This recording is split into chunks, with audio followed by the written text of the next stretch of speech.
এই গরমের ভিতর বউ ঝামেলা করতেছে না, বউর খেস খেস নাই, কি যে শান্তি। আরে জান, হুনো হুনো কি হয়েছে হুনো। শেষ তুই শেষ, রিল্যাক্স করতেছিলাম, আইসে শান্তি নাই রে, এই জীবনে শান্তি নেই। হ্যাঁ জান, বলো জান, কি হয়েছে? আচ্ছা তুমি কি কিছু কইলা? থাক যাক বাদ দাও, মুখটা ঠিক আছে, আমি মুখটা নষ্ট করতে চাই না। আরে জানো পাশের বাসার ভাবি আইছিল, কি যে কইছে তুমি মুনবা। খাইছে রে, নিশ্চয়ই কোনো মতলব আছে ভিতরে। যাই হোক না হোক, ফান্দে পাড়া দেওয়া যাবে না। আজকে যেমনি হোক এই ঝামেলাতে বাঁচতে হইব। ম্যাডাম, দাঁড়াও একটা মিনিট, ফোন আসছে, ফোন আপনার একটু। হ্যালো, হ্যাঁ কুদ্দুস ভাই। কি, এটা কেমন কথা বললেন ভাই? এই টাইমে এরকম একটা ডিল ক্যান্সেল মানে বুঝেন ব্যবসা কি পরিমাণ লস হবো? আমরা তো আমাদের শপের দিতে পারবো না, রেন্ট দিতে পারবো না। আপনার স্যালারি কোথা থেকে দিবে? আমার স্যালারি কোথা থেকে আসবে? এগুলো কি বললেন আপনি? আপনার কি মাথা ঠিক আছে?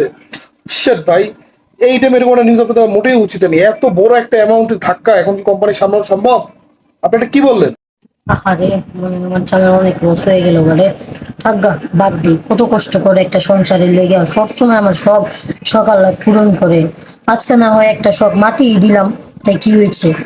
থাকগা, জায়গা।